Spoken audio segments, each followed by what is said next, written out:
Para cerrar los trabajos de esta séptima jornada contra la corrupción, a continuación procederemos con el conversatorio denominado Combate a la corrupción, retos y oportunidades para el fortalecimiento de la integridad pública y la participación ciudadana.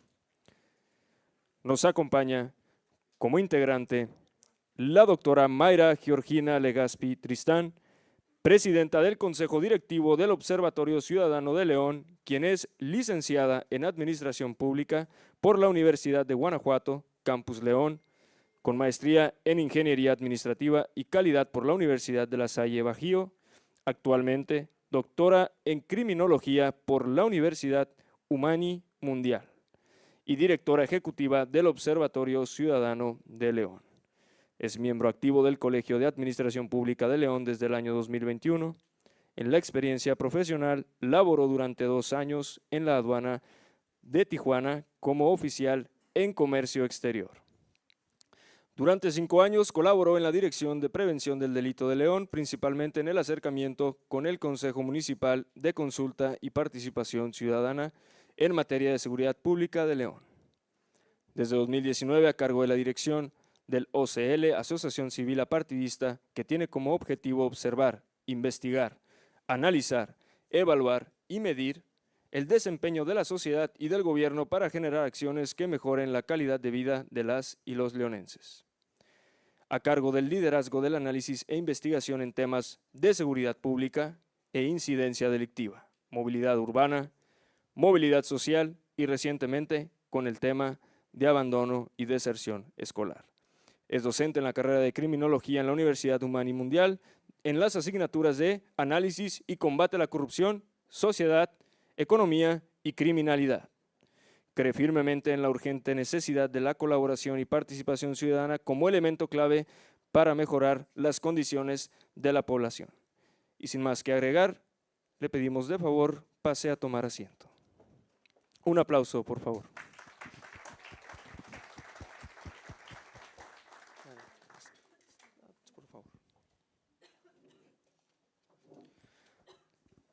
También se encuentra con nosotros el doctor Mario Alejandro Torrico Terán, profesor investigador de la Flaxo México, quien es profesor e investigador de la propia institución, economista y politólogo de la Universidad Mayor de San Simón en Bolivia y cuenta con una maestría en Desarrollo Económico de América Latina por la Universidad Internacional de Andalucía en España y otra maestría en Ciencias Sociales por la Flaxo México.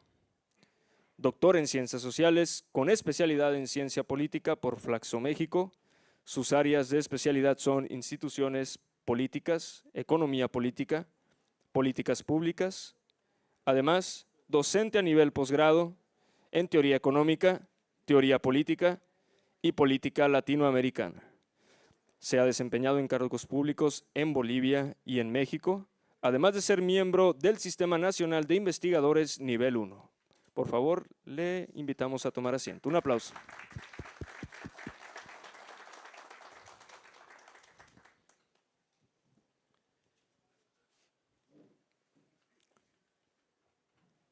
Asimismo, nos acompaña Alejandro Herrera Macías, director general de Casas de la Cultura Jurídica. Es licenciado en Ciencias Políticas y Administración Pública por la Universidad Iberoamericana, diplomado en Administración Financiera del Estado por el Centro de Investigación y Docencias Económicas, tiene un Master of Arts in Politics por la Universidad Warwick del Reino Unido, estancia académica en el Temple University y Lifetime College, Estados Unidos, y un diplomado en Administración Estratégica de las Organizaciones Públicas por la Universidad de Berkeley. Asimismo, ha contado con diversos seminarios en los cuales se encuentra el Servicio Civil francés y el rol de la Escuela Nacional de Administración en el sistema francés. Cursó la especialidad en Alta Dirección por el Instituto Panamericano de Alta Dirección de Empresas, cuenta con un diplomado en materia de seguridad nacional y un enfoque multidisciplinario por el Instituto Mexicano de Estudios Estratégicos en Seguridad y Defensa Nacional. Estudios doctorales en Administración Pública por el Instituto Nacional de Administración Pública y actualmente cursa la maestría en Auditoría por la UNAM, así como un doctorado en Educación por la Universidad Metropolitana del Golfo. Ha sido catedrático en diversas instituciones académicas tales como la Ibero, el ITAM, el propio INAP, así como conferencista a nivel internacional en el Congreso Internacional de Centro Latinoamericano de Administración para el Desarrollo. Cuenta con experiencia como servidor público por más de 25 años, ocupando cargos de alta dirección en el gobierno mexicano, destacando como director general, oficial mayor y nuevamente mencionamos, actualmente director general de las Casas de la Cultura Jurídica en la Suprema Corte de Justicia de la Nación. Le invitamos a pasar a la honorable mesa.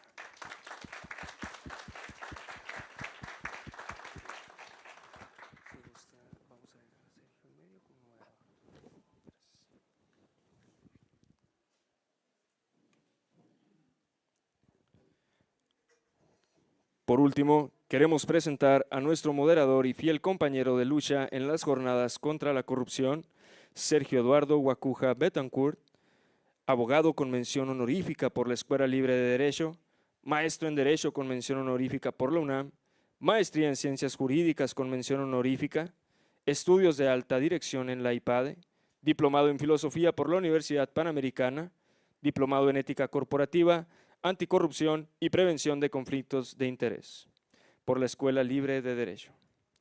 Diplomado en Anticorrupción por la International Chamber of Commerce, profesor de posgrado en la Escuela Libre de Derecho en la Universidad Panamericana y el Instituto Nacional de Administración Pública y miembro de la Academia Universitaria de Fiscalización de la Facultad de Contaduría y Administración de la UNAM. Fundador y ex coordinador de la Comisión de Anticorrupción, así como ex miembro de la Junta de Honor de la Barra Mexicana Colegio de Abogados. Autor de diversos libros y artículos especializados en Derecho y Administración Pública, abogado consultor y socio de los despachos Guacuja Betancourt, Haumeyer Abogados HBSC y consultores empresariales, a quien cedemos el uso de la voz para dar inicio con este conversatorio y que en un momento nos brindará su mensaje. Adelante.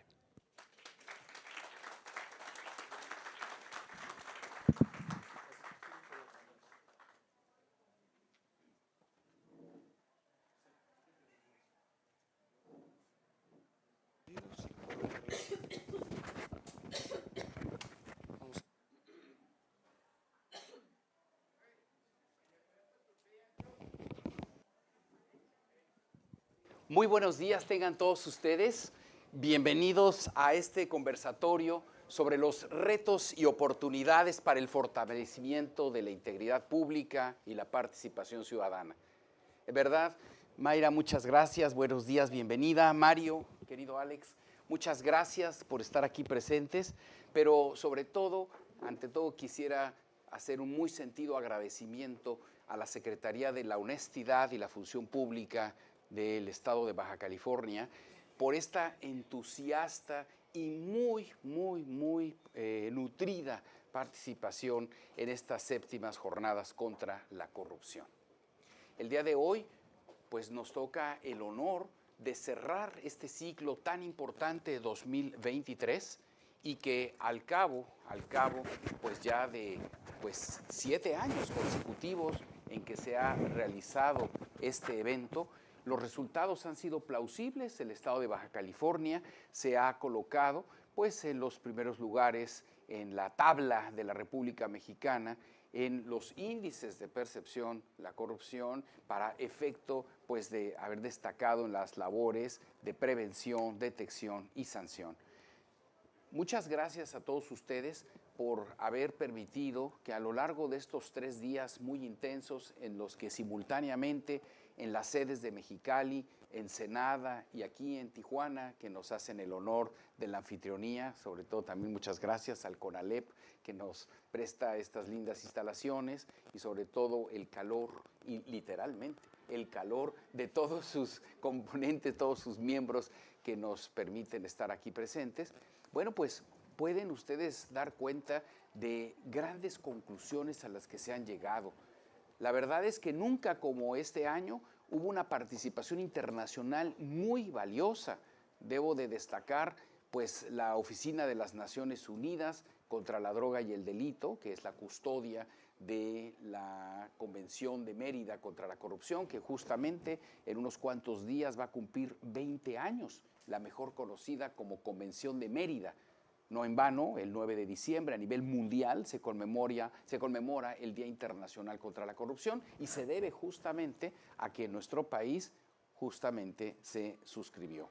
Por el otro lado, nos acompañaron también de la Organización para la Cooperación y el Desarrollo Económico, también del Programa de las Naciones Unidas para el Desarrollo, una muy importante participación internacional y por supuesto también interesantes y muy profundas reflexiones de Transparencia Mexicana, de la organización no gubernamental Ethos, también de la Fiscalía Especializada para Combatir Delitos de Corrupción por parte de la Presidencia de la CONAFA, que es la Convención Nacional de Fiscales Anticorrupción, que pues nos dio algunas conclusiones muy importantes y justamente el día de hoy, en donde por cierto se encuentra presente nuestra secretaria, la licenciada Rosina del Villar, se está llevando a cabo la Convención Permanente de Contralores Estados-Federación, en donde justamente se van a tomar algunas decisiones muy importantes en estos temas.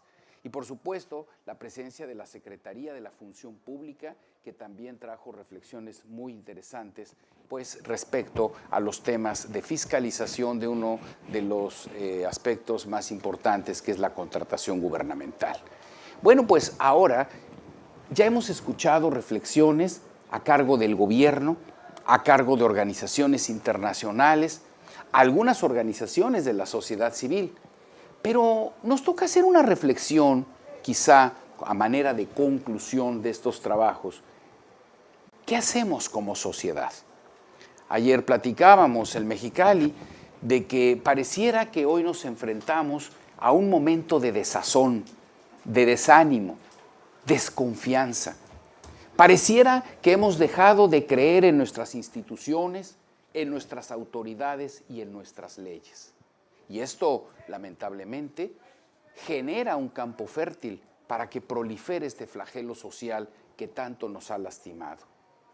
Pues el día de hoy vamos a reflexionar conjuntamente y en esta charla que vamos a tratar de hacerlo lo más amigable posible, sobre todo para que también ustedes nos ayuden a participar, porque son ustedes finalmente los destinatarios de este conversatorio. Vamos a ver de qué se trata la participación ciudadana, porque suele decirse que uno de los hitos a nivel mundial en la lucha contra la corrupción fue México, en el año 2015, cuando se modificó nuestra constitución política el 27 de mayo del 2015 y se colocó a la sociedad civil como origen y destino del combate contra la corrupción. De hecho, no había antecedentes de que se constituyera un comité de participación ciudadana que fuera la voz que diera eco precisamente a las inquietudes de muchas organizaciones como las aquí representadas y que de una u otra forma pues se habían involucrado en temas de transparencia, rendición de cuentas y combate contra la corrupción. A la sociedad civil se nos ha dado la tarea de presidir también el comité coordinador del Sistema Nacional Anticorrupción. Y hay que decirlo, que lo que ocurre a nivel nacional se debe de reflejar fiel y exactamente en las 32 entidades federativas. De tal manera que Baja California no es la excepción y tenemos un comité de participación ciudadana, un comité rector del sistema local. Es momento, pues, de que como sociedad entendamos que la creación de un sistema es un instrumento puesto al servicio de fines superiores de la sociedad.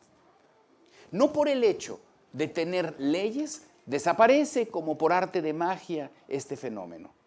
Yo creo que hay algo mucho más de fondo. Hay que crear una conciencia, porque el fenómeno de la corrupción no es meramente jurídico, es un fenómeno multifactorial que se atiende desde el punto de vista, por supuesto, jurídico, con normas, pero también tiene una enorme incidencia y profundidad, salud, desde el punto de vista económico, político, social, cultural. Esto es un tema que atañe a todas las actividades humanas. Ninguna puede sustraerse a esta acción nociva de este cáncer. Atraviesa todas las ramas del poder, todas las actividades económicas, todas las actividades profesionales, los 3 niveles de gobierno, los 3 poderes de la Unión. En otras palabras, este fenómeno está presente en la actividad humana. Sin embargo, lo que se trata es de que reivindiquemos nuestra posición frente a él.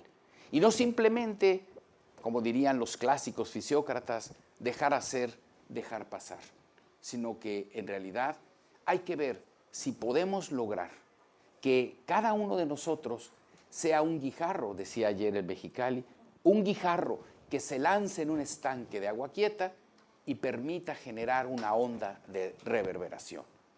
Por eso estoy muy contento de compartir esta mesa con personas de verdad con una gran experiencia, pero sobre todo con una profunda vocación y convicción para erradicar este fenómeno. Y pues a mí me gustaría mucho, amén de que hablemos durante el conversatorio, pues de temas que vayan siendo paralelos y que vayan generando ustedes las preguntas que quieran que nuestros asistentes a este conversatorio nos puedan compartir con su experiencia. Pues a mí me gustaría comenzar por preguntarle a la doctora Mayra Legaspi. Mayra, en realidad yo quisiera preguntarte, desde tu punto de vista, ¿cuáles son los principales desafíos que enfrentan internamente las instituciones para poder construir una cultura de la integridad? Bienvenida, Mayra, y muchas gracias. Muchas gracias, Sergio. Sí me escucho, ¿verdad? Gracias. Pues creo que es complicado responder una pregunta sobre lo interno, pero sí creo que la base fundamental para construir no solo un combate a la corrupción, sino una ciudadanía mucho más participativa, tiene que ver con instituciones sólidas. Estas instituciones tienen que estar construidas y a partir de perfiles correctos, en donde se privilegie el talento y la meritocracia por encima del nepotismo en este tipo de instituciones, porque tenemos que buscar a los mejores para estar participando.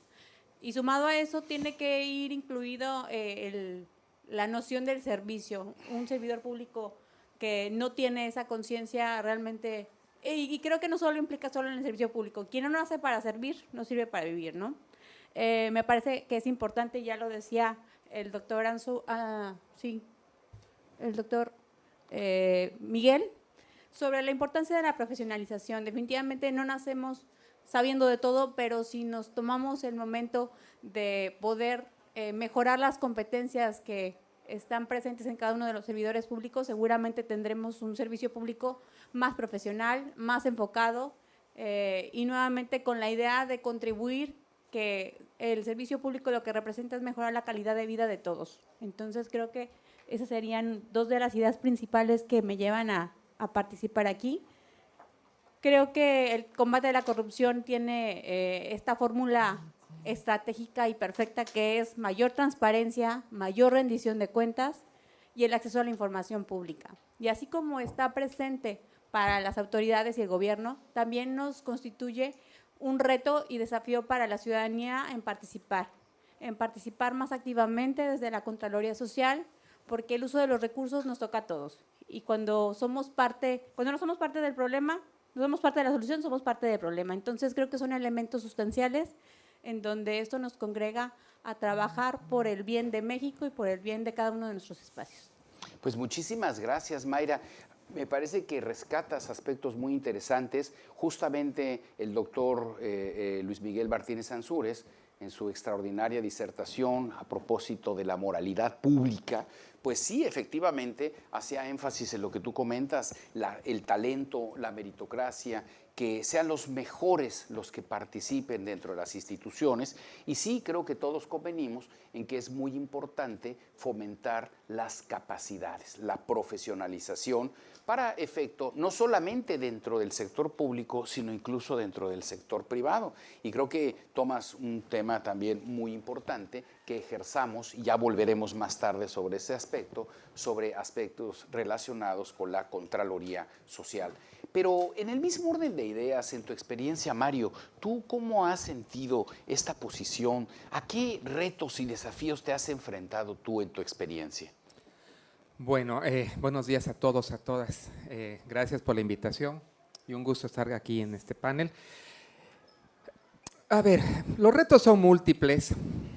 Yo creo que aquí hay dos vías, una vía de largo plazo y una vía de corto plazo, ¿no? Digamos, la apuesta por el largo plazo son en general las cosas que se van diciendo como ética pública, moralizar el servicio público, y ese camino es correcto, yo no voy a decir que no, pero es un camino de largo plazo, porque finalmente el cambio cultural ocurre pues, en décadas, digamos, ¿no? México, si pensamos claramente que México, en general en la literatura, se asume que México llegó a la democracia en 2000, con la alternancia de Fox, pues tenemos 23 años de democracia y eso es poco, en general es poco tiempo. Ahora, evidentemente, pues en el largo plazo hay avances, pero no son suficientes para que nosotros digamos, en el largo plazo estaremos mejor, porque en el largo plazo pues, nos vamos a morir finalmente. ¿Qué hacemos en el corto plazo? Entonces, ahí sí, sin duda alguna, tenemos elementos que considerar. Primero, resistencia cultural. Esto señalan mucho los estudios organizacionales. Por mucho que aprobemos leyes, por mucho que aprobemos o que pongamos cosas en la Constitución, por mucho que haya un andamiaje normativo e institucional, la gente normalmente funciona como funcionó toda la vida. Es decir, las cosas no cambian por decreto, básicamente, y la gente no cambia su comportamiento por decreto. Preguntaste por mi experiencia, hace 13 años, 14 años, me contrataron en la Suprema Corte de Justicia cuando se aprobó la reforma penal, ¿no? Se incorporó en la Constitución un nuevo sistema penal, había que ir hacia juicios orales y no se estaba logrando eso. Yo venía del mundo más académico, digamos, haciendo investigación empírica. Y lo que hicimos fue armar un equipo que fuimos por juzgados, por tribunales, en varios estados de la República, hablando con los juzgadores, con los miembros de los órganos jurisdiccionales, para saber qué pensaban ellos. Y lo que nos encontramos es que ellos estaban aterrados con el cambio. Aterrados porque ellos habían sido formados en otro paradigma, formados en la elaboración de expedientes súper gordos. Me acuerdo que esa época también se estaba transitando al expediente electrónico, se llamaba eso. Ahí alguien que me diga cómo está eso, porque en esa época el expediente electrónico era simplemente escanear los expedientes gordos. Entonces tuvieron que contratar a gente para escanearlos, es decir, tenían a la gente para costurar los expedientes, pero también tenían a la gente para escanear los expedientes. Entonces era una duplicación del trabajo. Y la gente estaba aterrada, muy asustada con el cambio. Muchos jueces nos decían, perdonen, pero si un asesino viene aquí y se pone a llorar y me dice que él no lo hizo, pues yo le voy a creer, porque yo no sé, o sea, yo no sé de conocer a un mentiroso de uno mentiroso. Estaban aterrados. Entonces, justamente nosotros decíamos eso, este es un cambio cultural. Y aquí, para que esto se mueva, se necesita un liderazgo, ¿no? Es decir, el Poder Judicial al menos es un ámbito muy jerárquico, como muchos otros ámbitos, y lo que se necesita es la señal desde arriba de que esto va, de que los ministros de la Suprema Corte, los consejeros de la Judicatura están de acuerdo con este cambio y que manden la señal de que esto va y que va a haber todo el apoyo, va a haber toda la capacitación, etcétera, etcétera. Entonces, en nuestro informe dijimos eso, ¿no? Se necesita, esto es un cambio cultural, la gente no va a cambiar de la noche a la mañana porque se puso en la Constitución, las formas y lógicas de operar son las de siempre, se necesita entonces tiempo y se necesita señales claras, un liderazgo claro de las autoridades.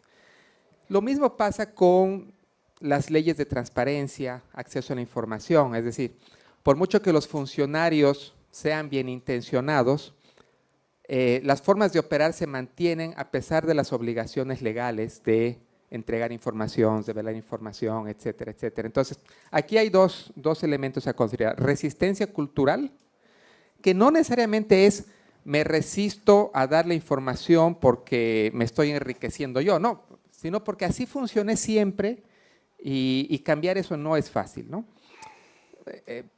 Para lidiar con la resistencia cultural hay que ir por la parte de la capacitación, sensibilización, convencimiento, ciertamente, pero también por el liderazgo, ¿no? Y también por actos de autoridad desde el liderazgo.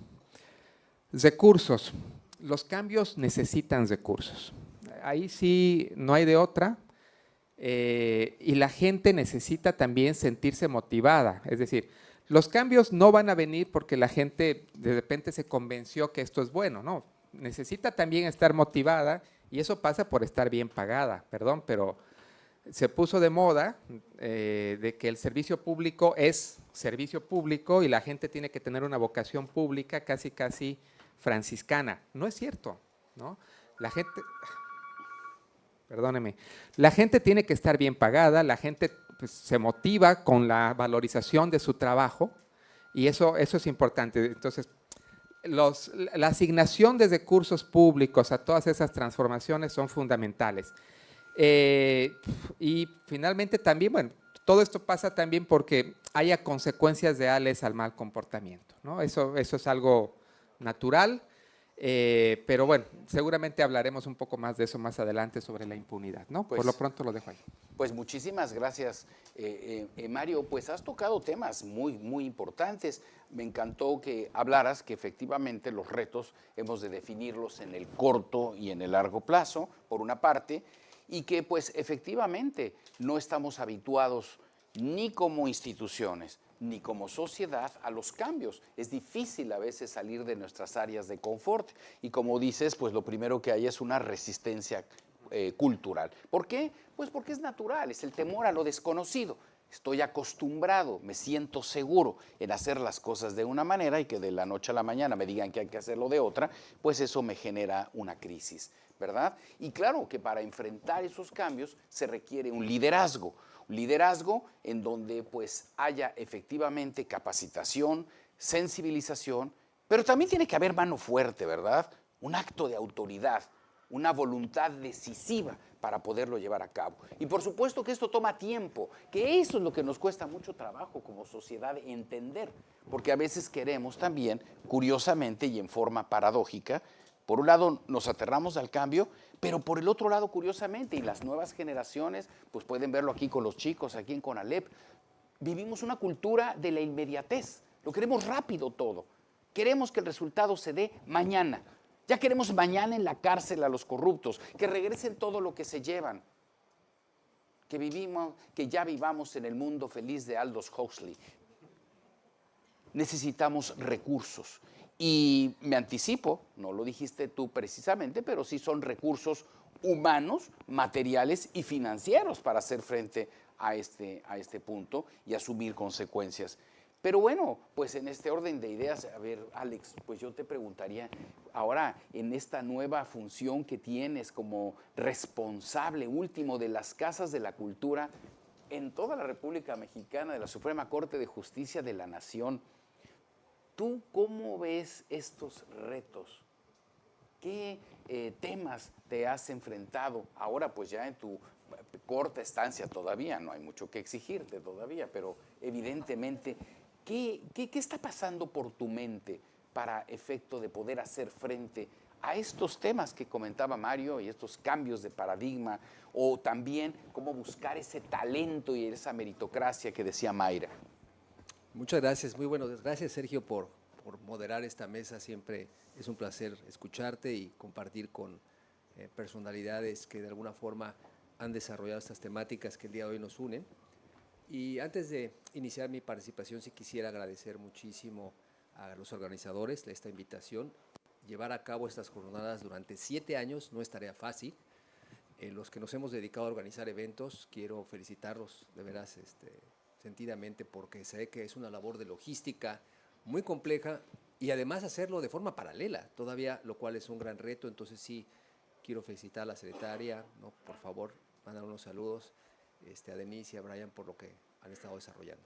Bueno, dicho lo anterior y tratando de respetar el tiempo, como dijera nuestro buen amigo Luis Miguel Martínez Ansúrez, déjenme les comparto que en el ámbito personal tengo, como se comentó, pues ya un cuarto de siglo siendo servidor público, y a partir de la experiencia que he adquirido y lo que he escuchado, el tema de la corrupción, pues como sabemos, no es un tema nuevo. De hecho, alguna vez Sergio nos compartió un libro donde venía que es un flagelo desde hace muchos cientos de años que ha estado persistiendo, ¿no?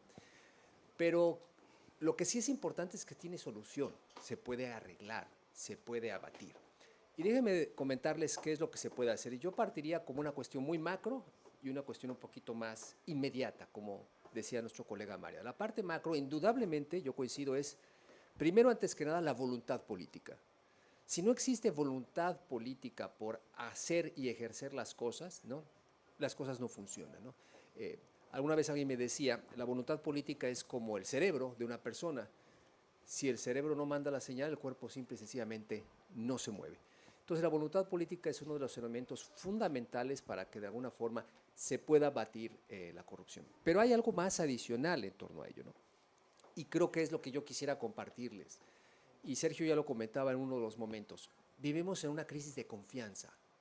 Es decir, este es quizás el principal elemento que tenemos que abordar todos, de cómo recuperar la confianza del ciudadano a las instituciones y también de los propios funcionarios públicos entre nosotros mismos, entre las propias instituciones. Hay una crisis de confianza, ¿no?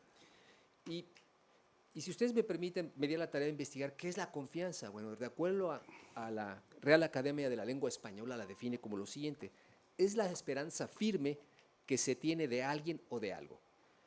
Pero hay una definición que me gustó mucho, que es la del Banco Interamericano de Desarrollo, y que dice que la confianza es la creencia que de los demás no actuarán de forma oportunista. Si ustedes me permiten, yo que soy chilango, diría que no sean gandallas, en pocas palabras, ¿no? Entonces, este es quizás el principal flagelo. ¿Y por qué quisiera detenerme ahí? Datos durísimos para poder entender qué queremos cambiar, tenemos que saber dónde estamos parados. Ustedes conocen la Organización Civil Latino Barómetro, con su sede en Santiago, en Chile, que durante los últimos 25 años ha estado haciendo cuestionarios, encuestas a toda la región para evaluar precisamente cuál es el grado de confianza que tienen los ciudadanos en América Latina respecto a sus instituciones. Y las noticias son muy lamentables. En el último reporte que sacó el índice de Latino Barómetro, señala que solo el 48% de la población apoya como régimen y como forma de gobierno las democracias. Solo el 48%. Es decir, 48 de cada 100 ciudadanos solo apoyan la democracia. Y uno se pregunta, ¿y los 52? ¿Qué harían? Esto nos da un panorama pues poco enaltecedor. Y entrando más en materia, en la parte ya más inmediata de qué podemos hacer para fortalecerlo, yo quisiera que trabajáramos en dos ejes, y ya lo dijo la colega al inicio, Mayra, las instituciones y la profesionalización. Y en las instituciones, yo siempre he creído que las instituciones tienen que tener las 3 Fs. ¿Qué son las 3 Fs? Que sean fuertes, funcionales y flexibles. Si no logramos tener instituciones que sean fuertes, funcionales y flexibles, ¿sí?, de nada va a servir decretos, leyes, nuevos andamiajes jurídicos. ¿Por qué tienen que ser fuertes? Fuertes porque tienen que estar ajenas a la captura de cualquier funcionario o de cualquier ocurrencia, ¿no? Tienen que ser duraderas de alguna forma, que estén ensambladas dentro de la democracia y la república. La segunda, tienen que ser funcionales. ¿Por qué? Porque tienen que cumplir los objetivos para los cuales fueron creados. Si no, no está siendo funcional, no tiene caso mantener una institución de esa naturaleza. Y tercera, flexibles, porque vivimos en lo que dice un mundo cambiante, como dice Zygmunt Bauman, dice, vivimos en una modernidad líquida, ¿no? Vivimos en un momento en donde las cosas cambian, ya lo decía Sergio, todo lo queremos de forma inmediata, la inmediatez. Entonces, las instituciones tienen que ser lo suficientemente flexibles para poder adaptarse e incidir en el contexto. Y en la parte de profesionalización, también ya se comentaba, indudablemente, y lo cual también celebro que se haya firmado este convenio con el INAP, es indispensable la profesionalización de las personas que trabajamos en el servicio público. Alguien me decía, hace muchos años fui director de capacitación en institución, y me decían, oiga director, pues es que la capacitación es muy cara. Y yo les respondía, pero es más cara la ignorancia. La ignorancia cuesta más. indudablemente. Y tenía un maestro, el doctor José Chanes Nieto, que decía, y la frase era maravillosa y lapidaria, decía, la incompetencia es la más peligrosa de todas las corrupciones. Y esto no lo podemos permitir en contar, ¿sí?, con personas que de alguna forma no cuenten con las competencias para poder desarrollar su trabajo. ¿Por qué? Porque cuesta mucho la curva de aprendizaje, ¿no? Y esto lo hemos visto a lo largo y ancho en distintas instituciones. Entonces es muy importante la profesionalización, contar con sistemas meritocráticos, como ya se señalaba, en donde precisamente la persona que cumple esa competencia sea la que pueda desarrollar esa actividad a partir de su experiencia, de sus conocimientos y sus actitudes. Esto es lo que de alguna forma, si tenemos instituciones fuertes, flexibles y funcionales, pero por otro lado si tenemos un capital humano lo suficientemente sólido, yo estoy seguro que tendremos los elementos para poder ir recuperando la confianza que se ha ido perdiendo en las instituciones, ¿no? Gracias.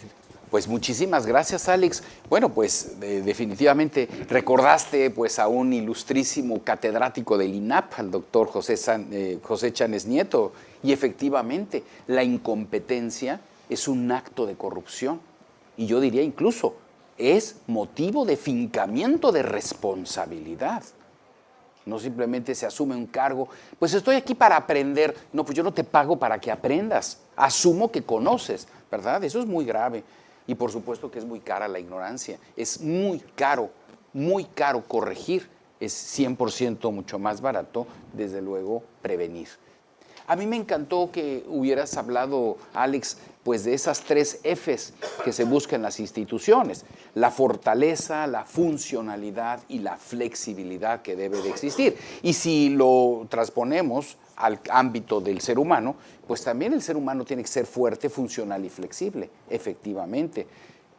Decía el doctor Mauricio Merino, el líder de la Red por la Rendición de Cuentas, que la corrupción no es sino la captura de las instituciones.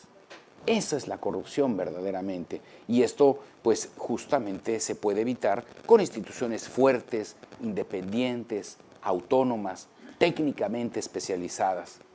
Funcionales, efectivamente, para que se alcancen los objetivos propuestos y que estén sujetas constantemente al escrutinio social. Y, por supuesto, también sabernos adaptar al cambio. Evidentemente, nosotros vivimos en una sociedad y en un momento muy importante en donde las circunstancias espaciotemporales han evolucionado en forma vertiginosa. Incluso hoy se habla de que vivimos justamente en la 4ª revolución, la era exponencial.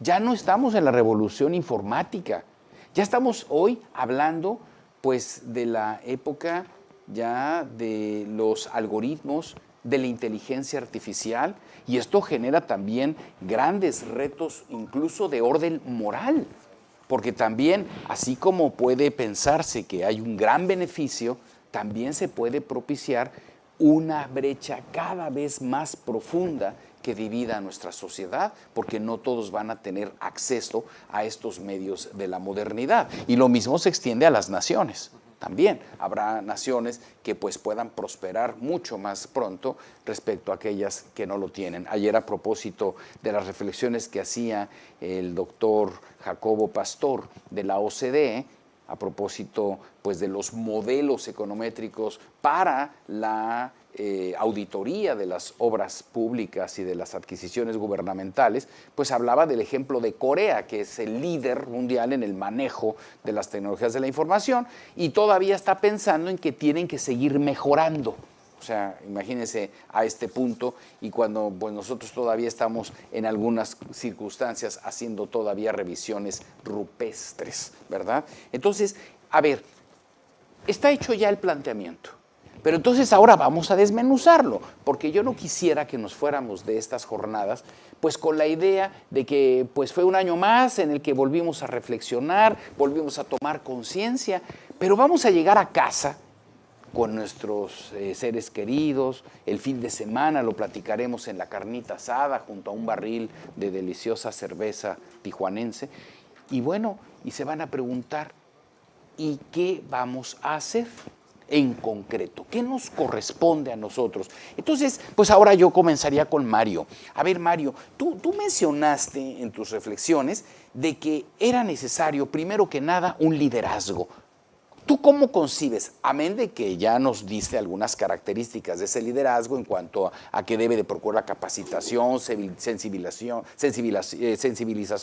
debe de tener la fuerza para generar un acto de autoridad, pero en realidad quisiera ir yo más allá? Ese liderazgo del que tú hablas, ¿solo tiene que ser dentro de las instituciones, y me refiero a instituciones públicas, o también en el ámbito privado? ¿Tú cómo sientes que puede ser este factor para ayudarnos precisamente a lo que es el tema del conversatorio? ¿Cómo fortalecernos como sociedad? Difícil, ¿eh? Bueno, a ver. Me detengo un ratito en la construcción de instituciones, porque la construcción de instituciones viene también de la mano de liderazgos. Si pensamos en el México del 2000, gana Fox. En realidad a Fox los rebasó la sociedad. O sea, hoy en día queda el recuerdo del sexenio de Fox como un sexenio descafeinado, con menos, digamos, resultados, o sea, con resultados menores a las expectativas. En general, las expectativas eran muy altas, ¿no? Finalmente era la alternancia, finalmente se había sacado al PRI. Pero en sentido objetivo, en sentido objetivo, pensemos en esto: cuando Fox llega al poder, el PAN no tenía mayoría en el Congreso, ¿eh? No tenía mayoría de senadores, no tenía mayoría en diputados, no tenía mayoría de gobernadores, y entonces era muy difícil que toda la agenda de cambios la pueda instrumentar el presidente. Esto que estoy diciendo es viendo a la distancia, pues.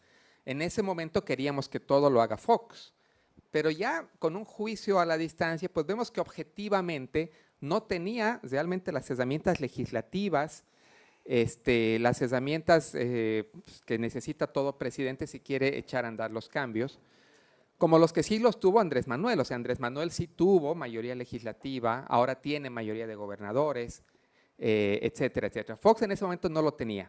Y por eso digo que en muchos temas a Fox los rebasó la sociedad, y uno de esos temas es el tema de transparencia y acceso a la información.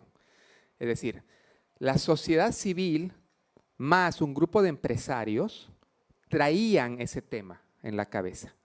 Conforman lo que se conoció como el Grupo Oaxaca, que empieza a hacer el lobby, ¿no? Y finalmente todo ese trabajo termina en el 2002 con la aprobación de la primera ley de transparencia y acceso a la información, ¿no? Esa es una obra de liderazgo, liderazgo externo al sector público, liderazgo externo a la autoridad pública, pero que se impone e incluso pasa por encima de la autoridad pública.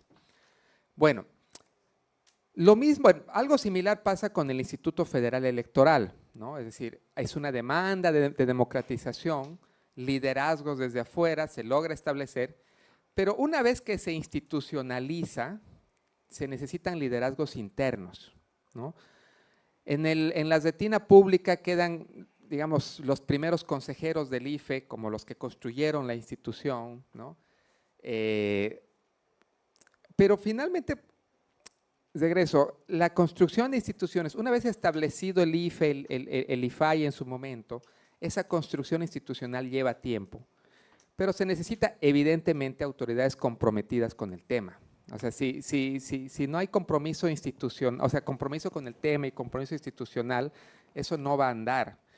Durante mucho tiempo había la queja, por ejemplo, que la Comisión Nacional de Derechos Humanos tenía autoridades que no estaban comprometidas en realidad con los derechos humanos y que servían nada más como, digamos, tapaderas del poder, por así decirlo. Pero esto venía desde mucho tiempo atrás. Y efectivamente el tema de derechos humanos no avanzaba, ¿no? Entonces sí se necesitan liderazgos, pero la buena noticia es que el liderazgo no necesariamente tiene que ser desde el poder, pueden ser liderazgos externos al poder, liderazgos desde la sociedad civil, desde los empresarios, desde los poderes subnacionales, finalmente, ¿no? Ahora bien, estos liderazgos van a construir institución. Esta construcción institucional lleva tiempo. Pero algo que hablábamos ahorita en el receso de café con algunos de los colegas, es que esta construcción institucional que lleva tanto tiempo, tanto esfuerzo, se puede deshacer y la institucionalidad se puede tirar en muy poco tiempo, ¿no? Y esto es una lección dolorosa que muchos hemos aprendido en varios de los temas que nos interesan, ¿no? El tema de transparencia y acceso a la información hoy en día parece que ya no es un tema importante porque milagrosamente ya no somos corruptos. No es cierto. O sea, la corrupción sigue existiendo. Y el asunto es, bueno, si destruimos las instituciones y si destruimos todo aquello que se hizo con tanto esfuerzo, levantarlo va a tomar más tiempo, ¿no? Las lecciones dolorosas, por ejemplo, de la destrucción de las democracias, es esa. O sea, la construcción de una democracia lleva mucho tiempo, la destrucción de una democracia lleva poco tiempo, ¿no? Por cierto, Argentina se juega este domingo, por ejemplo, el mantenimiento o la destrucción de su democracia, ¿no? Eso es lo que se juegan los argentinos. Una democracia que lleva 40 años y se juega en una jornada electoral, ¿no? A ver cómo les va, esperemos que les vaya bien. Bueno, eso por el lado de los liderazgos. Ahora, la corrupción, esto es importante, no es solamente del sector público, es del sector privado, ¿no? Es del sector privado y la gran pregunta es, pero entonces, ¿cómo combatimos la corrupción en el sector privado? Hace un momento yo le preguntaba a Mayra, ¿cómo se financian ustedes? Y me dice a través de donaciones del sector privado. Eso es una gran noticia, ¿no? Significa que en el sector privado también hay gente comprometida con la lucha contra la corrupción, con la transparencia, con los esfuerzos por avanzar en estos temas. Pero también sabemos que hay empresarios pues, que están coludidos con el poder público y a ellos les interesa más bien que no haya información. Sobre eso podemos ir más adelante. Pues muchas gracias, Mario. Bueno, efectivamente hablas de cómo efectivamente las sociedades pues también construyen instituciones vía estos liderazgos. Y bueno, volveremos a esas expectativas, ¿no?, que se crean alrededor de las instituciones. Pero por lo pronto la buena noticia es que los liderazgos no necesariamente deben de provenir del sector público, sino también surgen de la sociedad civil. Y bueno, también reconociendo que el fenómeno de la corrupción es bidireccional, porque si lo hay adentro es porque lo hay afuera, evidentemente. Pero, a ver, pero todavía me sigo quedando con la inquietud, Alex, como que, ¿cómo puedo aterrizar un poquito más esto? Lo siento todavía en el topos Uranus de Platón, ¿verdad? En el mundo ideal. ¿Cómo podemos hacerlo más asequible a la sociedad? Porque, ¿sabes? Me preocupa, Alex, ayer se reflexionaba el tema de que cuando se expidió la iniciativa ciudadana que te consta de la ley 3 de 3, que se convertiría en la Ley General de Responsabilidades Administrativas, la primera vez que se le dio vida a una iniciativa ciudadana en términos del artículo 71, fracción cuarta de nuestra Constitución, en su momento requería, como dice la Constitución, el punto 3% de la lista nominal del padrón electoral del INE. En su momento se necesitaban 108,000 firmas. Pues en el momento en que se propuso esa iniciativa, se consiguieron 640,000 firmas, que pudieron haber sido 2 millones, eso sin lugar a dudas. Pero la gente tenía esa enorme expectativa. Ahora, con esta enorme experiencia que tienes, Alex, como un servidor público, sobre todo muy comprometido en el aspecto de la institucionalidad, ¿cómo podemos mandar ese mensaje a la sociedad de cómo podemos rescatar esa confianza que la sociedad depositó en este proyecto de ley, en este sistema nacional anticorrupción, y del cual espera demasiadas cosas y que quizá no se le han entregado todavía los resultados que esperaría?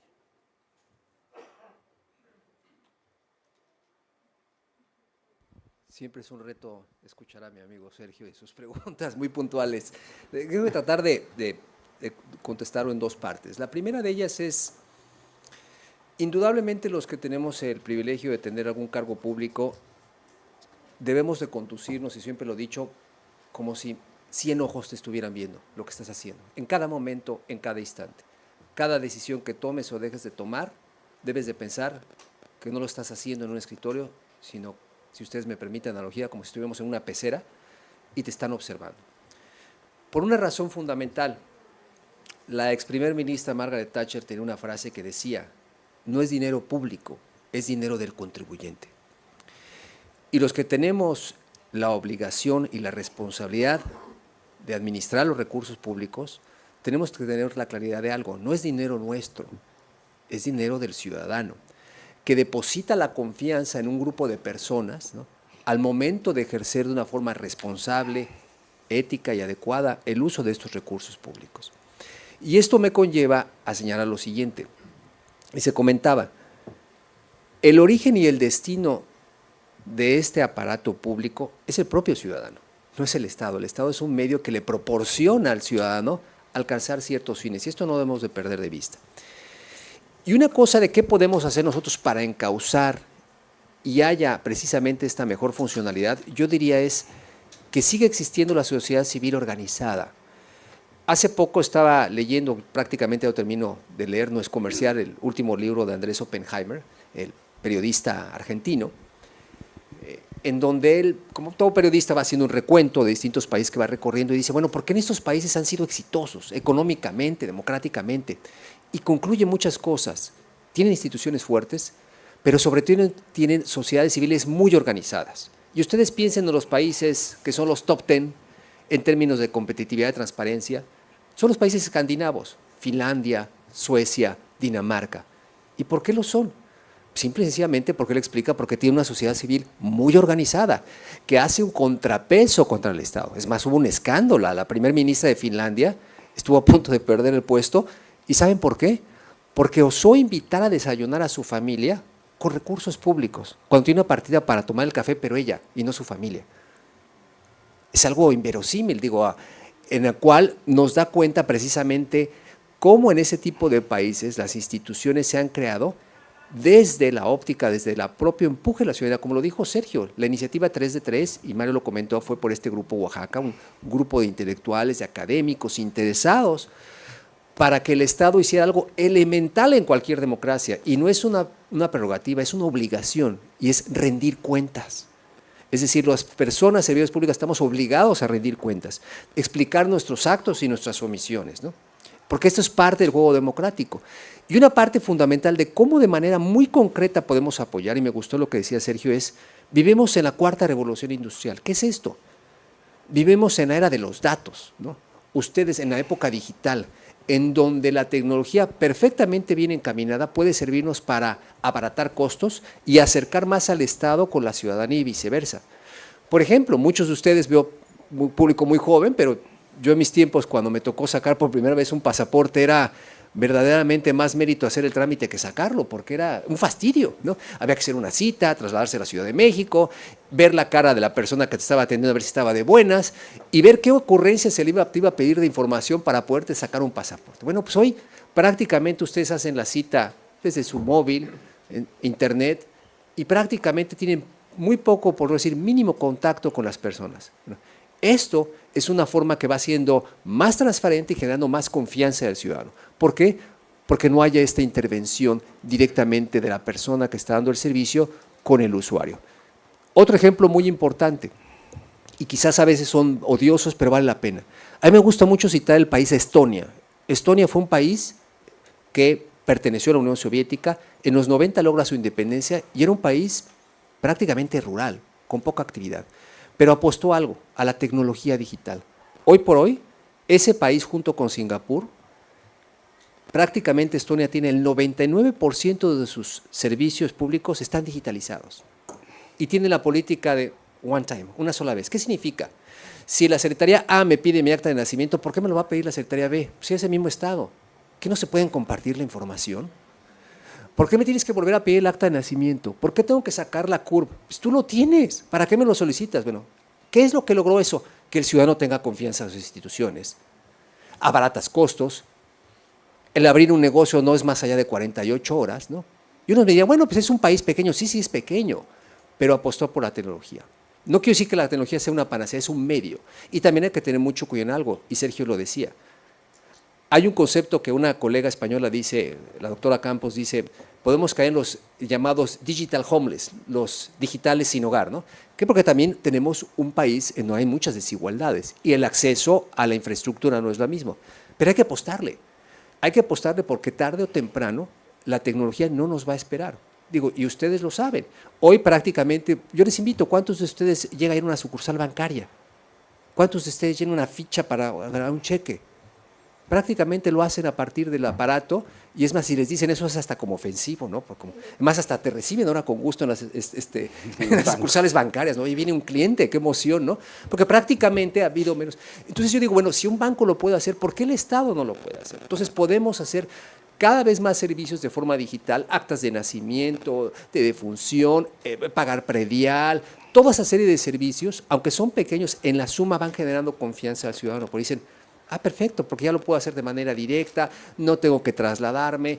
Y esto es una forma de generar mayor confianza, hacer más funcional a las instituciones, flexibles porque se adaptan a la tecnología, ¿no? Y fuertes porque de alguna forma permanecen más allá de los vaivenes políticos. Entonces yo cerraría con esa parte que es muy importante en seguir generando mayor transparencia a la propia ciudadano. Muchas gracias, Alex. Y tocas un tema muy interesante. Efectivamente, las democracias pues se sustentan en sociedades civiles fuertes y por supuesto el tema del apoyo de la tecnología, el tema de la rendición de cuentas, pero en ese orden de ideas y a propósito, Mayra, que tú lideras pues el Observatorio Ciudadano Leonés. Cuando Brian nos hizo favor de leer tu semblanza, escuchamos todos pues cuál es tu vocación, ¿verdad? Como organización no gubernamental, observar, investigar, analizar, evaluar, medir y difundir el desempeño de la sociedad y del gobierno para generar acciones que mejoren la calidad de vida de las y los leoneses. Bueno, es hasta emocionante decirlo. ¿Lo estás alcanzando? Difícil, pero creo que en esta idea de cómo la participación ciudadana es un elemento clave en el combate a la corrupción, tenemos que dejar muy claro que el fenómeno nos implica a todos. El fenómeno no solo está inserto en el gobierno. La corrupción es un fenómeno que invita a la participación ciudadana y que ya lo referían algunos de mis compañeros, también está inmerso el sector empresarial y el sector privado en la corrupción. Y esto me permite retomar, por ahí Robert Kligar nos habla de una fórmula que habla de la participación, de cómo surge la corrupción. La corrupción tiene una fórmula que dice que el monopolio de la decisión pública se le suma a la discrecionalidad de la decisión pública y eso representa una menor responsabilidad de la decisión pública adoptada. ¿Y a qué nos reta? Nos reta a que como ciudadanía nos integremos más. Me gustaría aquí que levantáramos la mano para saber si alguien ha hecho en el último año alguna consulta a la Plataforma Nacional de Transparencia. Somos los menos. Ya decía aquí Mario, la importancia de lo que ha costado construir la plataforma y en general los accesos a la información. Como ciudadanía no participamos, no nos interesamos de los temas públicos porque tenemos ese desencanto político que ya lo mencionaba Sergio.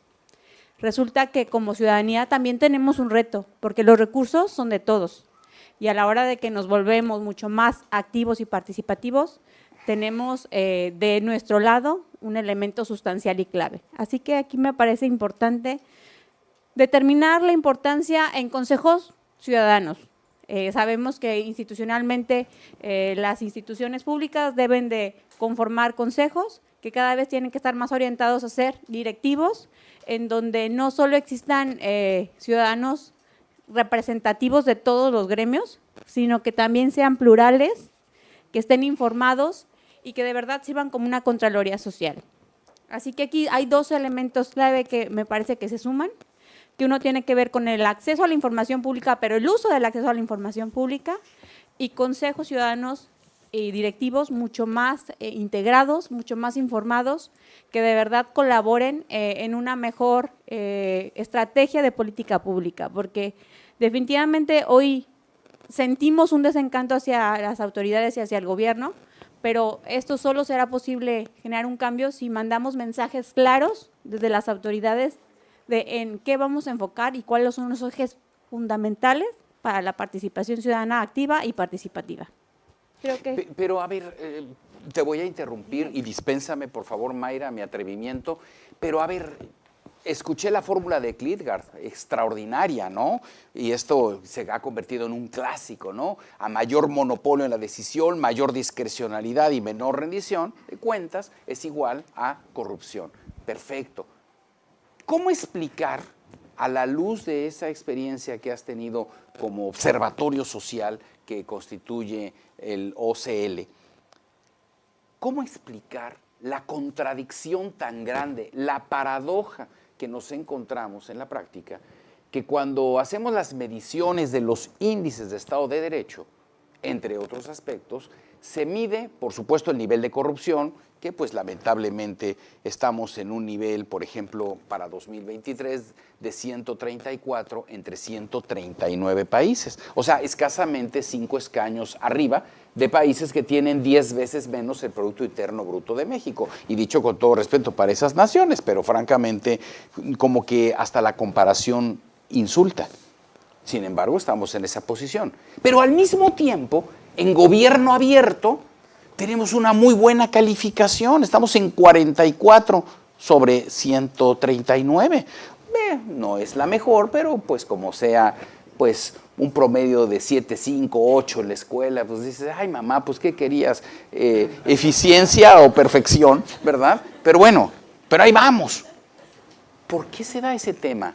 Realmente, ¿por qué hay esa contradicción en donde aparentemente tenemos los aparatos de transparencia, pero somos un país profundamente corrupto? Yo me atrevería a hablar de ese desencanto político que tiene el ciudadano, en donde no le permite participar, en donde no está informado y que teniendo hoy acceso, todos pudiendo ponerle foco a un tema, no lo hacemos. Entonces creo que esto nos incentiva a hacer una contraloría social, a encontrar espacios en donde podemos participar más activamente y que las mismas autoridades, el mismo gobierno incentive esos espacios, porque no vamos a construir nada si solo ponemos el foco en las autoridades. Creo que esa corresponsabilidad que nos representa, no solo desde la sociedad civil que hoy represento, sino sobre todos y cada uno de nosotros, también nos tiene que mover, porque perfectamente la lectura está en esta idea de el lugar que ocupamos en corrupción y en transparencia. Existe la información, pero ¿quién la usa? Nadie. Entonces, yo los propongo que hoy nos vayamos saliendo de aquí y por lo menos algún tema que nos interese, quién está contratado en algún puesto, cuánto se gastó en algún tema que sabemos que es público, pongamos el foco en eso. Porque ya hablaré en la siguiente intervención sobre ejercicios importantes que se están realizando en la República Mexicana. Gracias, Mayra. Gracias, Mayra. Bueno, ya acabamos la teoría, ¿no? Ahora vamos a hablar de la práctica, Alex. Bueno, ¿y tú qué dirías hoy si salieras ahorita al patio con los chicos aquí del CONALEP? Muy contento de que participaste en este conversatorio, en estas jornadas contra la corrupción. ¿Qué vamos a salir a decirle a los muchachos que están esperando un nuevo México? ¿Qué hacemos aquí y ahora, hoy 16 de noviembre del 2023? ¿Qué papel tenemos que jugar nosotros como ciudadanía para combatir la corrupción? Más allá de conceptos, y que son muy valiosos, muy rescatables, por supuesto, de ninguna manera denosto las valiosísimas intervenciones de todos ustedes.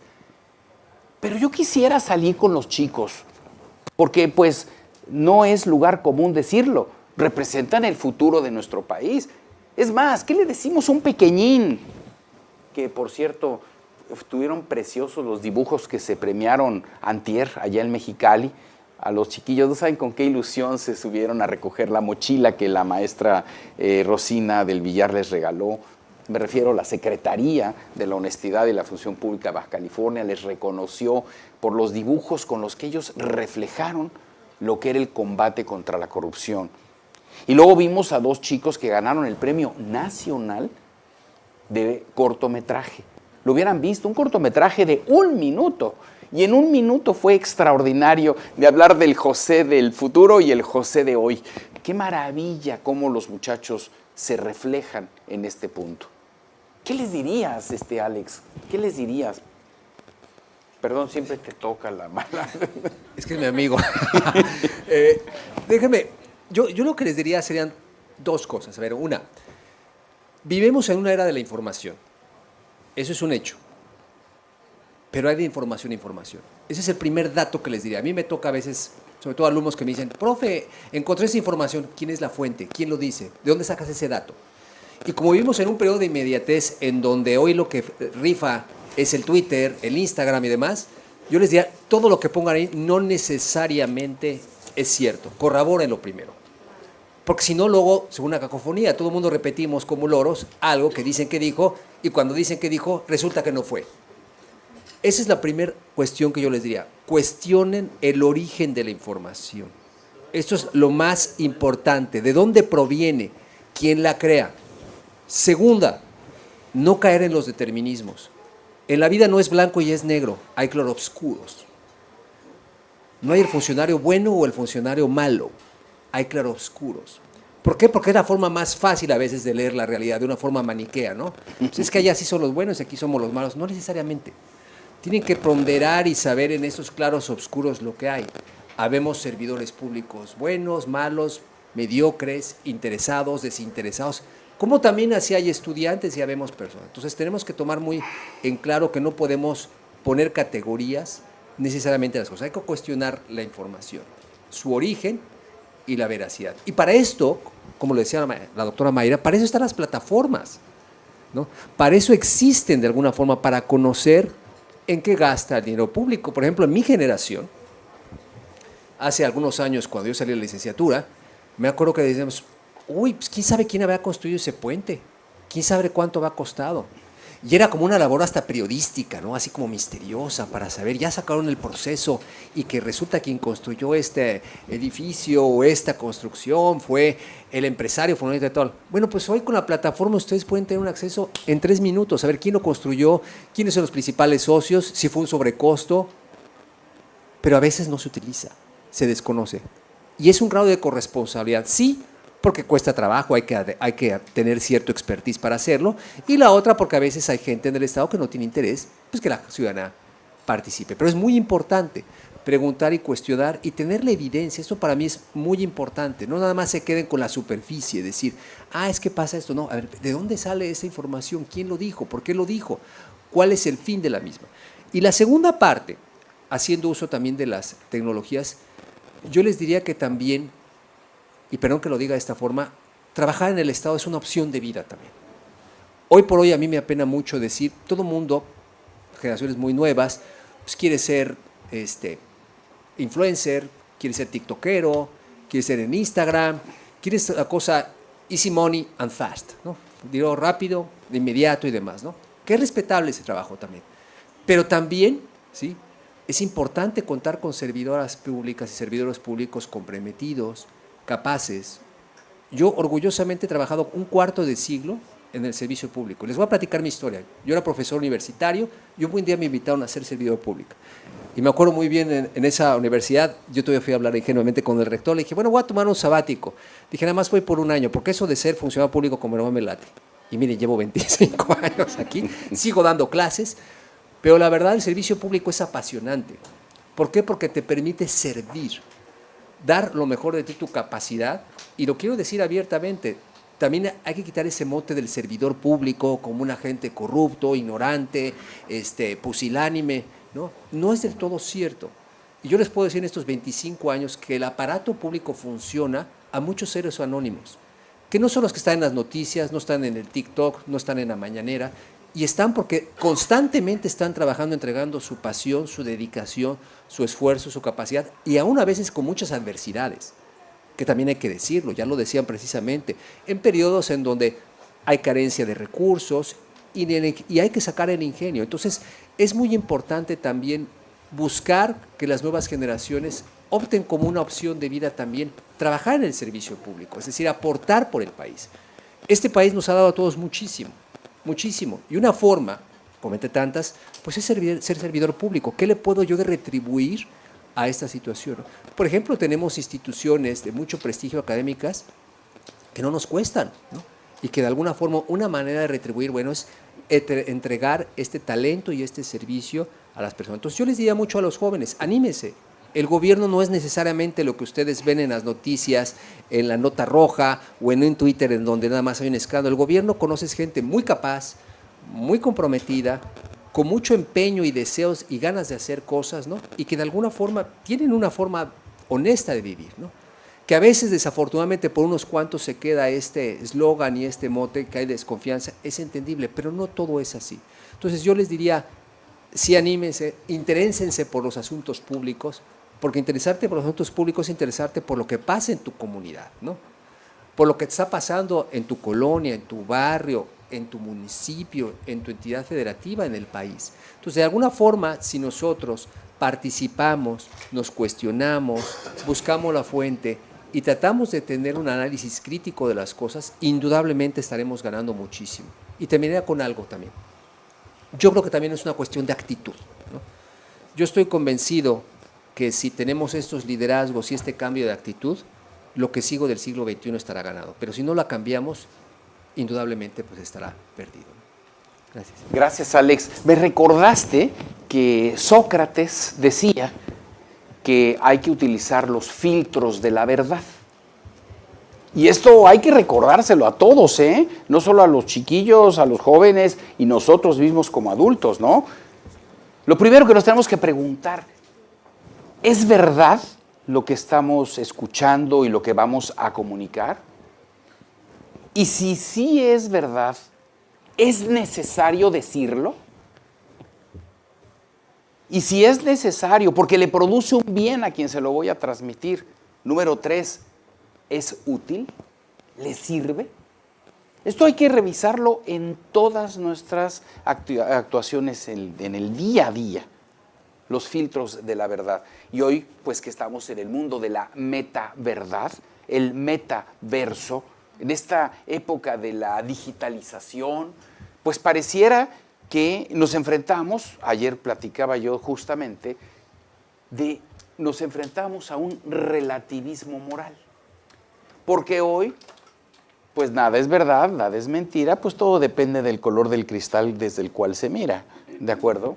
Entonces, cierto, yo estoy de acuerdo contigo, Alex, de que no podemos mostrar una posición maniquea, que efectivamente hay matices, hay claroscuros, ni hay absolutos claramente respecto a categorizar a las personas.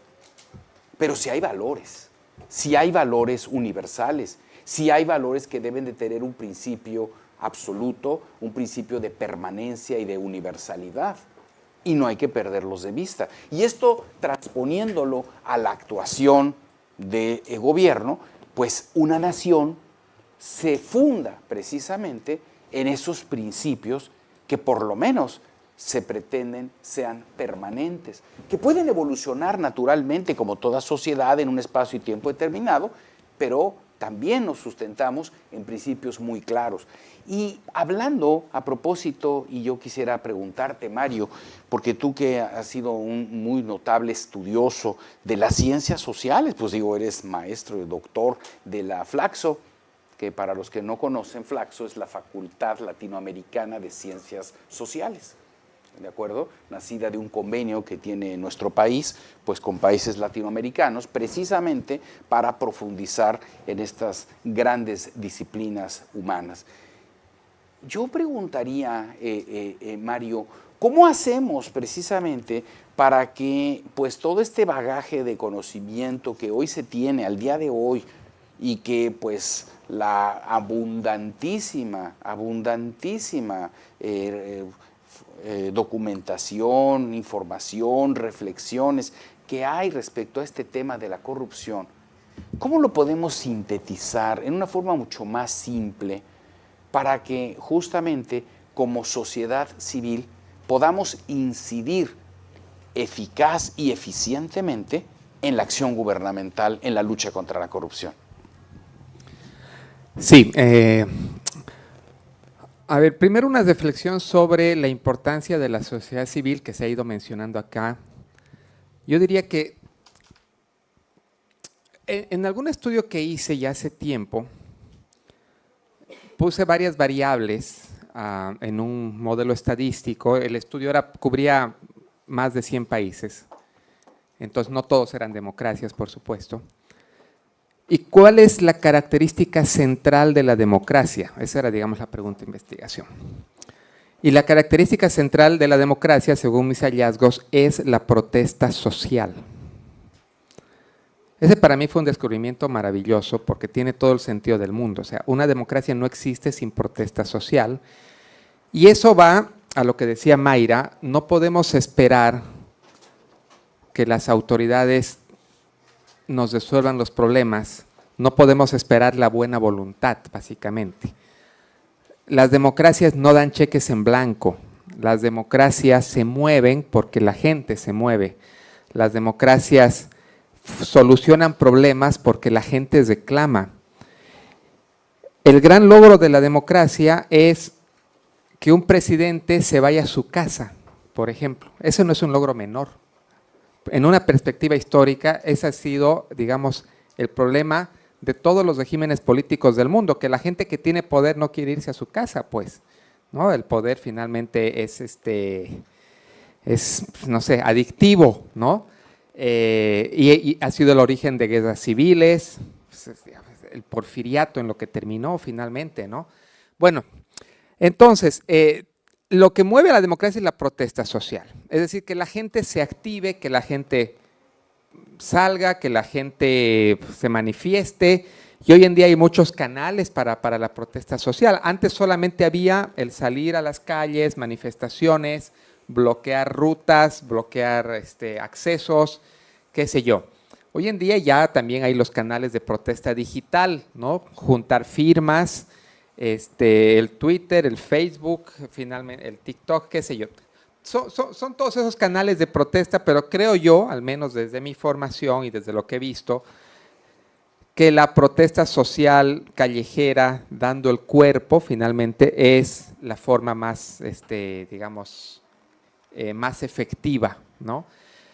La sociedad civil se construye normalmente sobre este activismo social, sobre esto de que la gente está insatisfecha, sobre eso se construye la sociedad civil. Se empieza a organizar la gente respecto a temáticas, ¿no? Los ambientalistas, las feministas, o sea, a temas de interés, ¿no? Los que quieren, no sé, mejoras en cierto lugar, los activistas, los familiares de personas desaparecidas, qué sé yo. Se empiezan a aglutinar respecto a temas de interés, entonces surge la sociedad civil organizada que conocemos, las organizaciones de la sociedad civil, que están todo el tiempo en medios de comunicación y que hoy en día también producen estudios, producen datos, etcétera, etcétera. A ver, y es esta sociedad civil finalmente la que presiona normalmente al poder para que se hagan cambios específicos, para que se modernicen las cosas, etcétera, etcétera. Pero hay un aspecto que estamos pasando por alto y es algo que la literatura conoce como capital social. ¿Qué es el capital social? Es la confianza que tenemos el uno en el otro y que nos permite la construcción de comunidad, de un sentido de comunidad. Y eso permite que cuando te agravian a ti, salto yo también, ¿no? Cuando me agravian a mí, saltan otros. O sea, lo que en Ciudad de México dicen, mi barrio me respalda, ese es el sentido de comunidad, ¿no? Y eso en México se ha roto. Perdón, pero se ha roto. Yo soy de Bolivia, yo tengo 19 años en México. Vine a estudiar y me quedé. Todo el andamiaje legal institucional que tiene México respecto a transparencia, acceso a la información, leyes anticorrupción, permítanme decirles que es de primer mundo. Todo ese andamiaje y esa normativa y esa legislación es de primera. O sea, ya quisiéramos tener en Bolivia, en Colombia, en Perú, en Ecuador, esa normativa, en Argentina incluso, ese andamiaje institucional.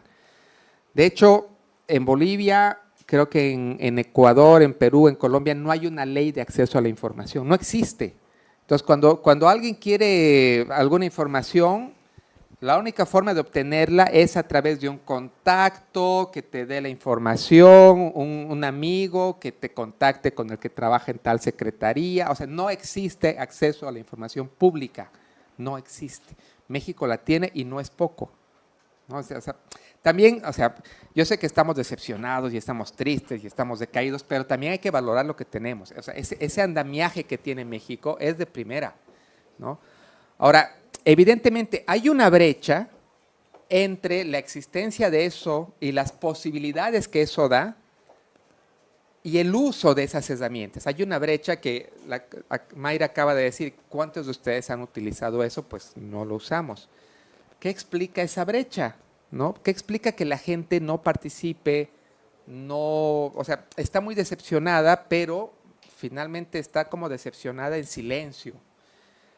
Mi explicación es que el sentido de comunidad se ha perdido por muchos motivos y uno de ellos es la violencia, pues. La violencia nos ha hecho recluirnos en nuestros núcleos íntimos, en nuestras familias y normalmente ya no salimos en defensa de otros porque ¿qué habrá hecho?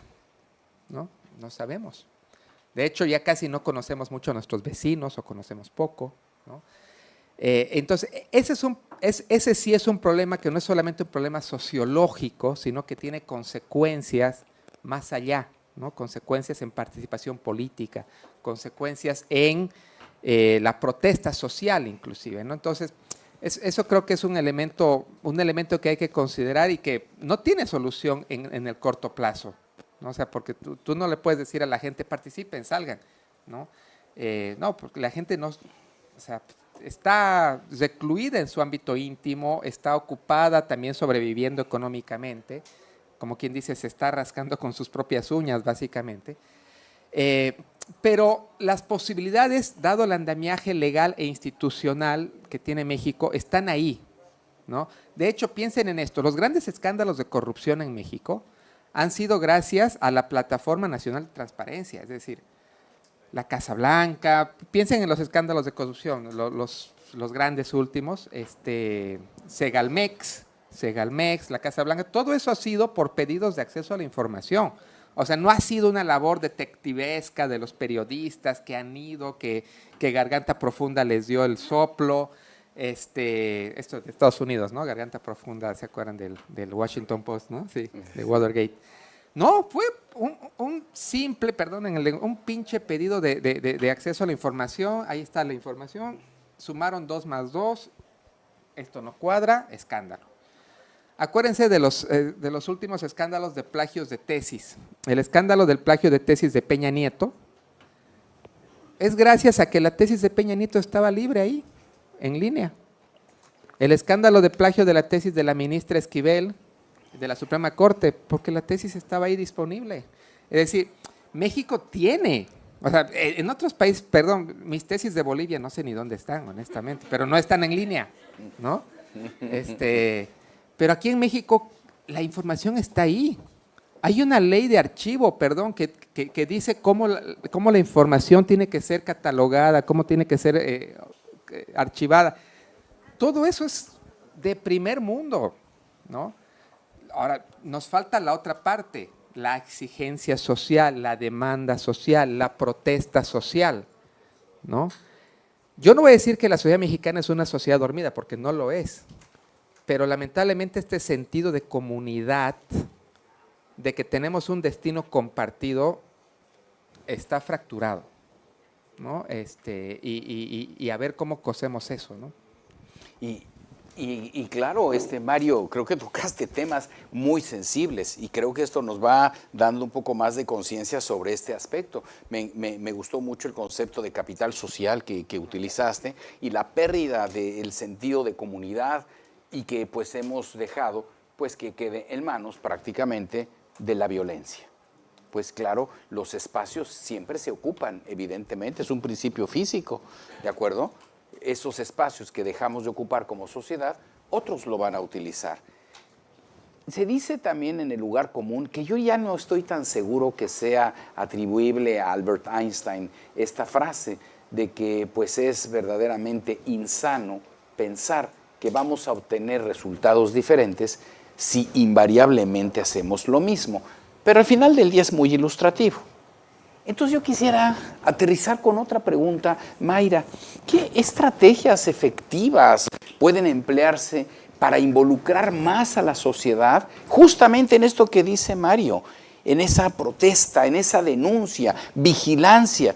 Pero también hay que decirlo, también desde el punto de vista premial, cómo la sociedad también reconoce los logros de gobierno. Gracias, Sergio, y seguramente coincidiremos. No creo que haya fórmulas perfectas, pero me parece que este tema de la violencia lo hemos vuelto un círculo negativo y tendríamos que convertirlo en un círculo virtuoso. En esta idea de la cohesión social representa que empecemos a conocer a nuestro vecino, empezando por eso, y esto representa generar comunidad.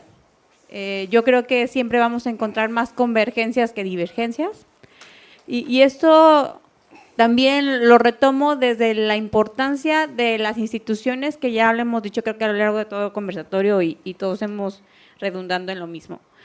Instituciones fuertes, primero entendiendo que cuando alguien está presente en la administración pública se tiene que volver institucional, en donde tienes que tener un apego al Estado de Derecho y en cumplimiento a la cultura de la legalidad.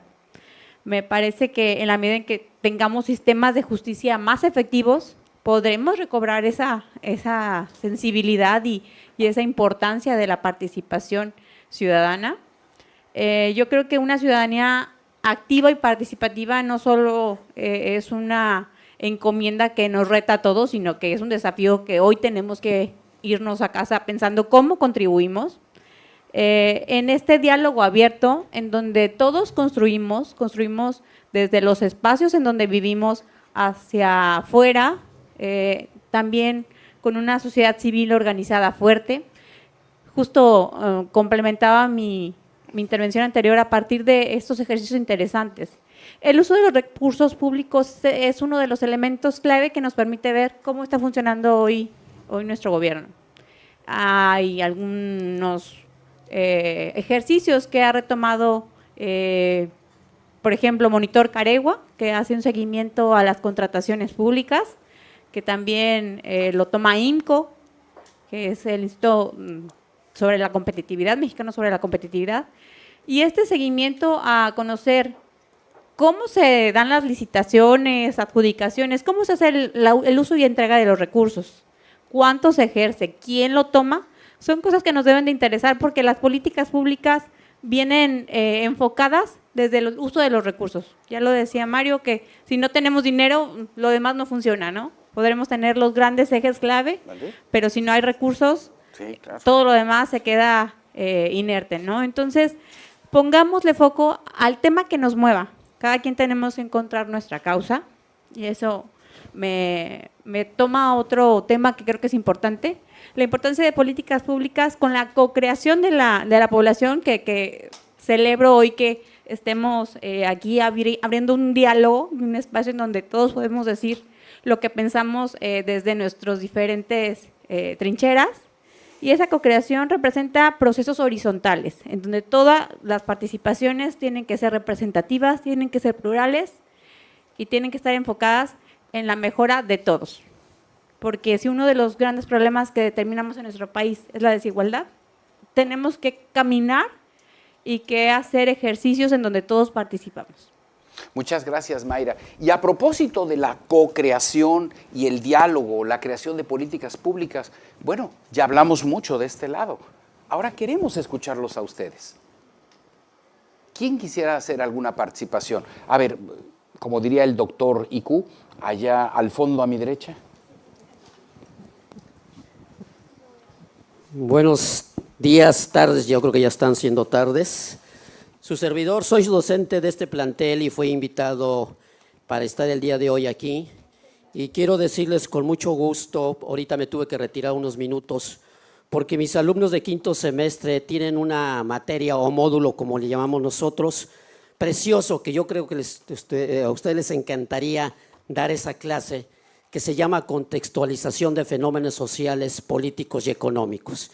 Y precisamente ahorita salí a dejarles un pequeño cuestionario porque no voy a estar en clase y aterrizamos con los partidos políticos. Ellos tienen que hacer al final de todo esto una simulación de formar un partido político, darle su nombre, etcétera, etcétera. ¿A qué voy?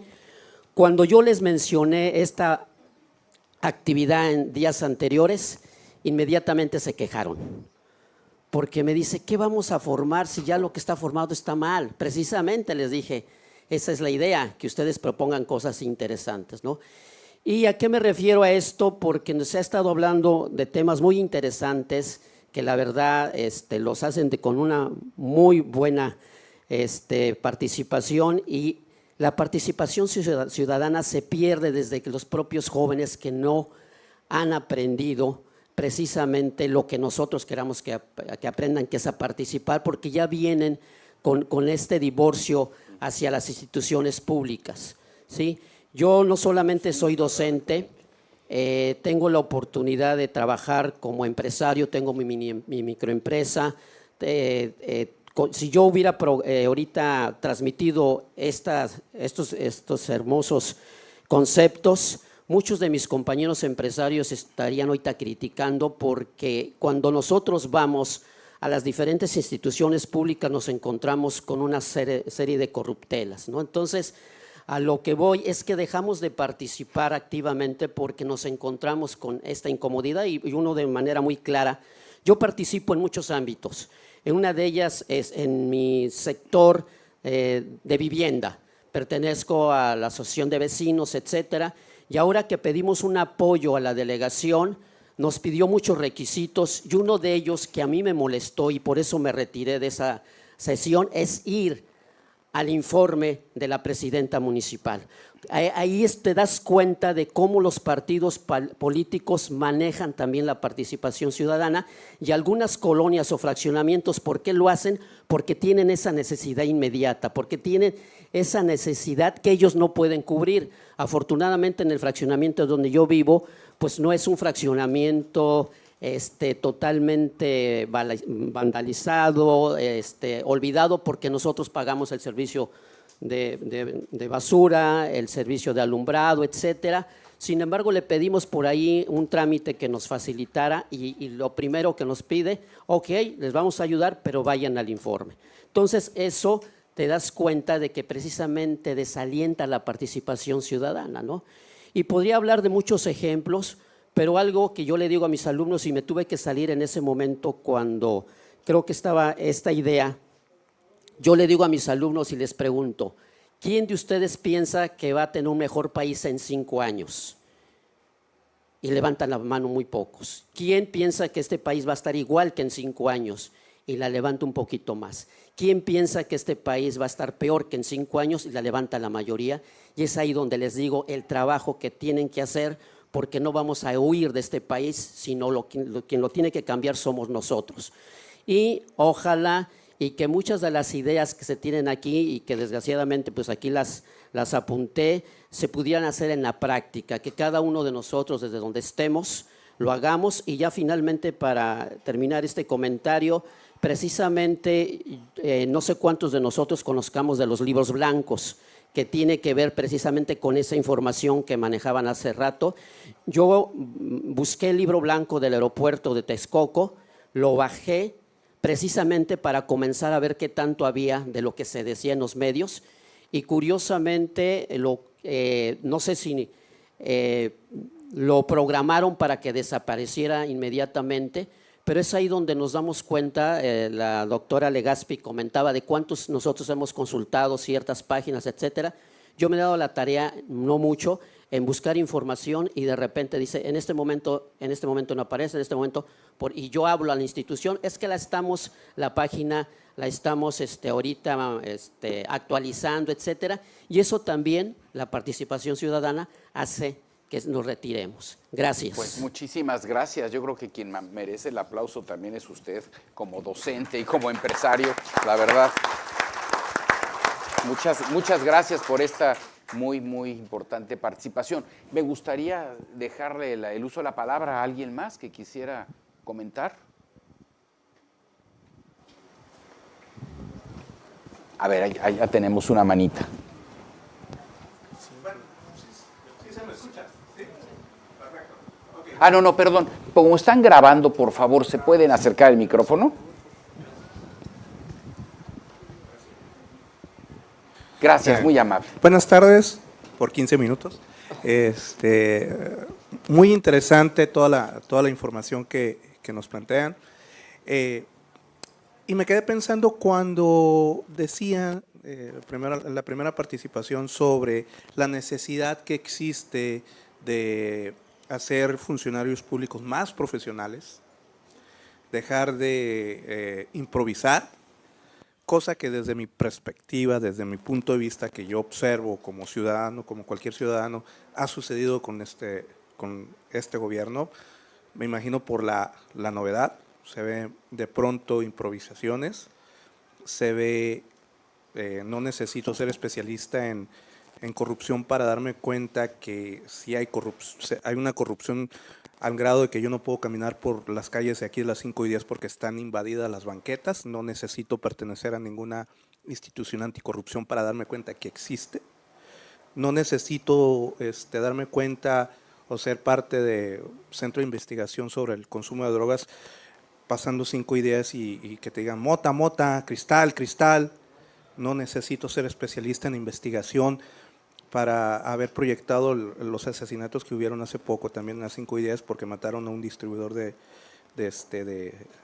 mota. Pues sí, prácticamente soy ciudadano de a pie, literal, para darse cuenta de la enorme corrupción, porque pero viene a partir de esa falta de intervención de los ciudadanos, porque así como yo me di cuenta, me imagino que los que tenían sus negocios a los lados se daban perfectamente cuenta, la patrulla que se estacionaba a un lado también se daba cuenta, pero ¿qué sucede?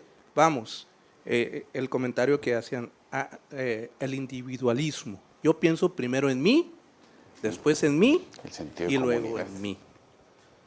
Entonces, hacia la participación el maestro con nuestros alumnos, yo también soy docente de CONALEP, también me toca dar una materia, es humanísticas, y el enfoque es empezar a pensar de manera colectiva, empezar a pensar que en el bien común, no solamente en el bien individual.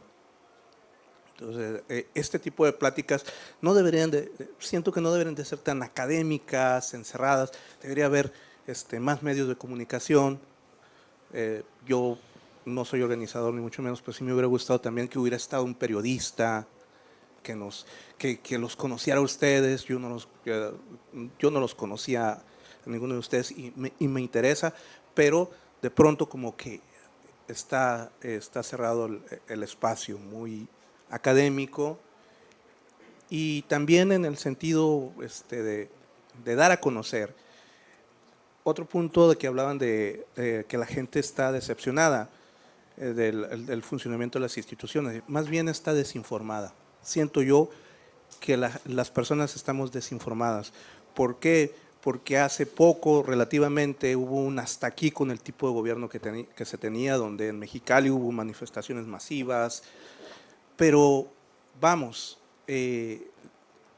siento que si las personas conocieran más este tipo de trabajo que hacen ustedes, que mis respetos, como democracia funcionáramos mejor. Entonces, aquí la palabra que a veces siento que se pierde es el funcionamiento democrático, y democrático no es nada más conformarnos con ir a votar. Democracia es la participación constante dentro de nuestro colectivo social. Pues muchísimas gracias. Y creo que ha tocado un punto muy, muy importante. El doctor Mauricio Merino dice que hay que hacer pedagogía en el combate contra la corrupción. Hay que difundir, hay que darlo a conocer. Y eso no es una labor que deberíamos de reservar exclusivamente al sector público. Creo que también es algo muy importante que la sociedad civil, las instituciones académicas, las instituciones de investigación, tienen que ayudar a difundir esos mensajes, no sé, en las casas de la cultura de la Corte, en las instituciones académicas como el Flaxo, en los observatorios sociales como el OCL. En fin, creo que tenemos una misión muy importante de darle a conocer a la población exactamente qué es lo que se está haciendo, qué se puede exigir, a qué se tiene derecho. ¿De acuerdo? Y creo que has tocado un tema muy, muy importante. Nos hemos convertido, y ya lo decía Mario, nos hemos convertido en una sociedad individualista. Al perder ese sentido de comunidad, hemos dejado de pensar en el bien común, y eso es un tema que realmente ha lastimado hasta el punto de simbrar los cimientos de nuestra sociedad. ¿Algún otro comentario que quisieran tener? Aquí, por favor, la dama nos haría el favor.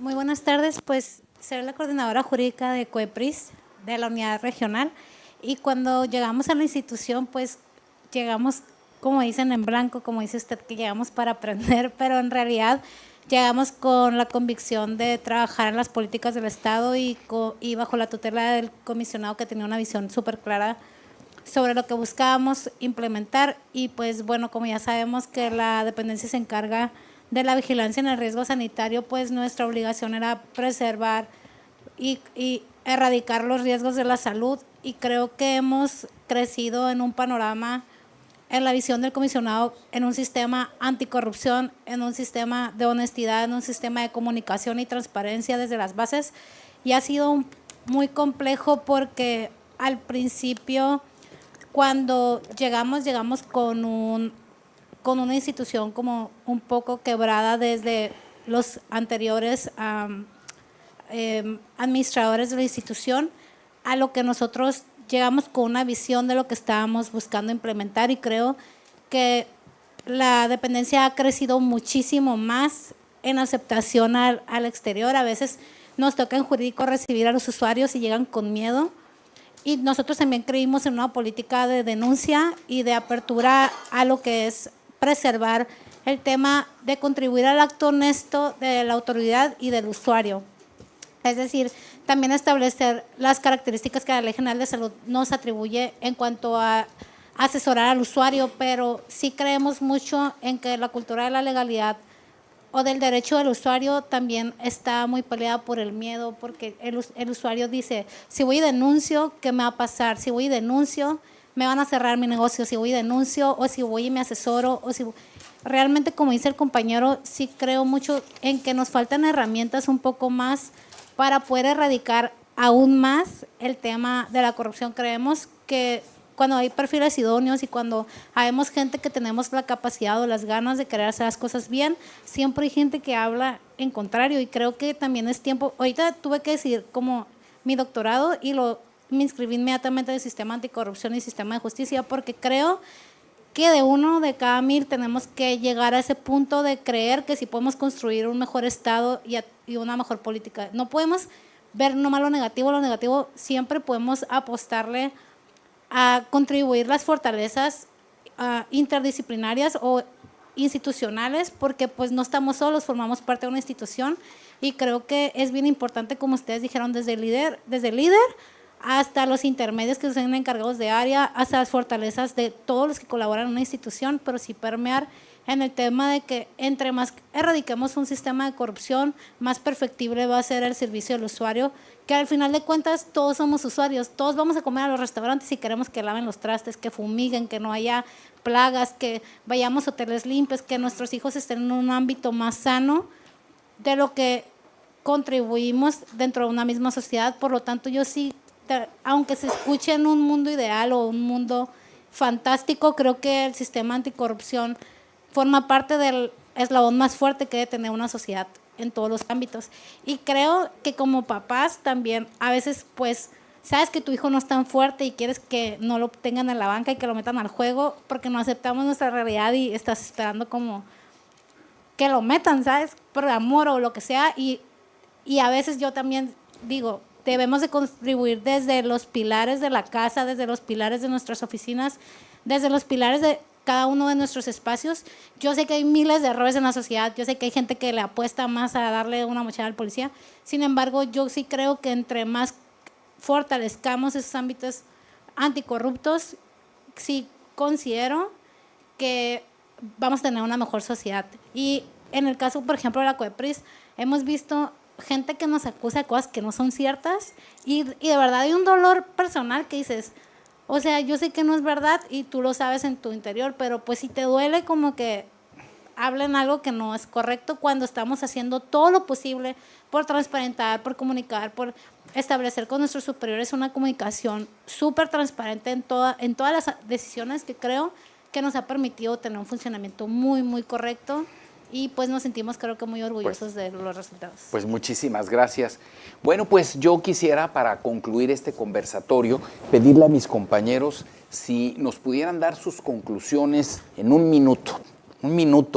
¿Qué concluyen? No solamente de lo que ustedes ya expusieron, de lo que escucharon de sus compañeros y sobre todo también de la amable intervención de nuestro auditorio. Y pues yo comenzaría por equidad de género, primero con Alex. No, no es cierto, no, con Mayra. Con Mayra. Lo voy a venir. Pues yo creo que hemos dicho muchas teorías, hemos hablado mucho de supuestos. Yo sinceramente hablaba de la experiencia que tenemos como institución, como sociedad civil. Sí es importante esa visión que está construida desde el gobierno hacia el futuro en la política pública y que los ejes tienen que estar bien marcados y bien precisos. Pero incitaría e invitaría a todos a persistir. Seguramente vamos a encontrar buenos ejercicios, malos ejercicios, pero para nosotros como ciudadanos, que al final todos terminamos siendo ciudadanos con cargo o sin cargo, necesitamos persistir en lo que queremos construir, encontrar nuestra causa. Yo creo que ese sí es un elemento sustancial. ¿Qué es lo que nos mueve? Y en base a eso, participar. Yo creo que todos somos parte del problema si no somos parte de la solución, así que los invito a que cuando nos toca decidir si hacer las cosas bien o hacer las cosas mal, llámese en temas de corrupción, en mordidas, en todo lo que está previsto, nosotros damos la pauta de cuál es el camino que queremos dirigir y en qué sentido queremos actuar. Muchísimas gracias, Mayra. Mario. Sí, gracias. En el tema de la corrupción, creo que algo que hay que considerar es que la corrupción, pensemos en esto, la corrupción es el estado natural de las cosas en la mayor parte de la historia de la humanidad. O sea, pensemos en el nepotismo, por ejemplo. Todas las sociedades antiguas, básicamente los líderes se apoyaban en su gente cercana, ¿no? O sea, se rodeaban de la gente con la que habían crecido, de sus hermanos, sus primos, porque finalmente confiaban en ellos, ¿no? Entonces, el nepotismo era parte de lo normal. Esto se rompe cuando en algún momento, según los historiadores, esto se rompe en China, se dieron cuenta que nombrar como generales a tus compadres no era buena idea porque perdías la guerra. Entonces se dieron cuenta que necesitaban un cuerpo profesional en el ejército, ¿no? Para ganar las guerras, y así los chinos se fueron dando cuenta que poco a poco necesitaban una burocracia profesional. O sea, que no podían rodearse solamente de un séquito de compadres y de gente muy conocida, muy cercana, porque necesitaban solucionar problemas. Bueno, a día de hoy, entonces, eso significa que en el nepotismo y en la corrupción, normalmente estamos luchando contra corriente de nuestros más básicos instintos. Esto es importante. Cuando uno llega a un cargo alto de responsabilidad, inmediatamente dice, aquí necesito a Chuchito y aquí a Lupita porque confío en ellos. No, espérate. Si tienes a Chuchito y a Lupita, no vas a solucionar problemas. O sea, eso es, digamos, lo que un asesor debería decirle, digamos, a esta persona que tiene autoridad o esta persona recién llegada en el mundo de la autoridad pública. Bueno, entonces, luchar contra la corrupción, luchar contra el nepotismo es ir en contracorriente de lo que en automático pensamos cada vez que llegamos a un cargo de autoridad pública. Entonces, esto es importante. Y para romper esto, pues obviamente, o para ir ganando estas batallas, porque finalmente con la corrupción es algo con lo que siempre vamos a lidiar, pues tenemos que pensar en que todos perdemos con la corrupción. Ahorita con el ejemplo que daban, si hay corrupción, no se solucionan problemas, las enfermedades se multiplican, los restaurantes son cochinos, las calles son un desastre, el crimen prevalece. Y en el extremo, pensemos en esto, vuelvo a Bolivia. Hace unos 7, 8 años se cayó un avión llevando un equipo brasilero a Colombia. No sé, era la final de la Copa Sudamericana y el chapecoense, que era el avión, se estrella en la Sierra de Medellín, a escasos 10 kilómetros del aeropuerto. Bueno, el avión era boliviano. Todo el mundo, ¿cómo se cayó el avión? Se le acabó la gasolina. ¿Y cómo es que se le acabó la gasolina? Bueno, pues es que el avión tenía una capacidad de 5,000 kilómetros, creo, para llegar, y Medellín estaba a 5,150, algo así. Y nadie supervisó, no, pues que pasaron una lana para poder salir del aeropuerto. Entonces, la corrupción nos cuesta vidas. O sea, la corrupción no es nada más, digamos, que alguien se enriquece. No, la corrupción nos cuesta a todos. Y en esa medida en que lo entendamos, pues vamos a involucrarnos cada vez más. Gracias. Muchas gracias, Mario. Alex.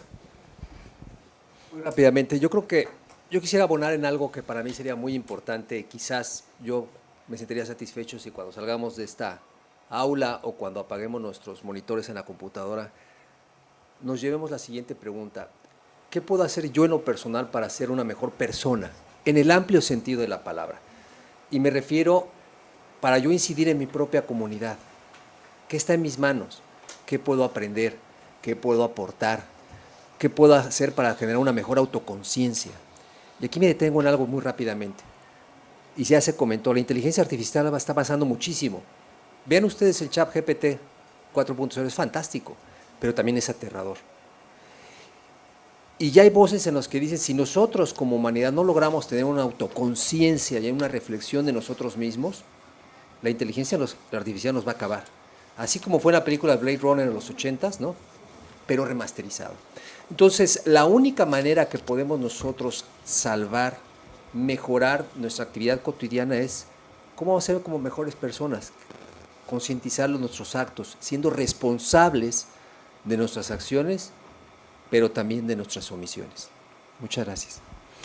Pues muchísimas gracias de verdad a mis compañeros de panel, de verdad, la doctora Mayra Georgina Legazpi Tristán, al doctor Mario Alejandro Torrico Terán y por supuesto al doctor Alejandro Herrera Macías por su muy brillante participación, por la generosidad con la que nos compartieron sus puntos de vista, sus experiencias, sus conocimientos y por supuesto no me queda sino pues a nombre de la Secretaría de la Honestidad y la Función Pública del Estado de Baja California, la maestra Rosina del Villar y todo su equipo extraordinario, Denise, Brian, pues todos los que están tras bambalinas que hicieron posible la realización de estas 7ª jornadas anticorrupción, pues de verdad agradecerles muy sinceramente estos esfuerzos, pero sobre todo la razón de ser son ustedes. Son ustedes los que participaron, los que estuvieron aquí pacientemente estos 3 días. Muchos nos siguieron en las 3 sedes, en Ensenada, el Mexicali y ahora en Tijuana. Bueno, pues estuvieron justamente pendientes de los conceptos, de todo lo que aquí se dijo, pero sobre todo ahora nos toca también el compromiso de darle seguimiento a lo que aquí se ha señalado. De verdad, y me quedo con las últimas palabras que decía Alex con relación a qué podemos hacer nosotros de verdad como personas. Cómo ser, vuelvo al punto de esa comparación que hacía, ese guijarro que lanzamos a ese estanque de agua quieta y que va a generar ese efecto de reverberación.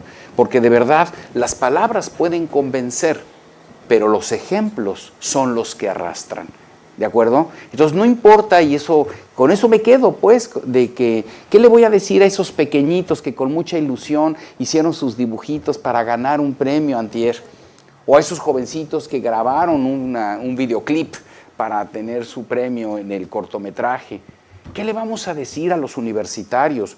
Pero ¿qué le vamos a decir a la sociedad en general si no nos esforzamos cada uno de nosotros en ser mejores personas, en tener una mejor familia, en ser mejores trabajadores, mejores estudiantes, mejores ciudadanos? Y no es demagogia que lo diga, en verdad, analicémoslo a profundidad y en buena medida el combate contra la corrupción empieza por nosotros mismos. Muchísimas gracias por su asistencia y de verdad un honor haber participado en estas jornadas.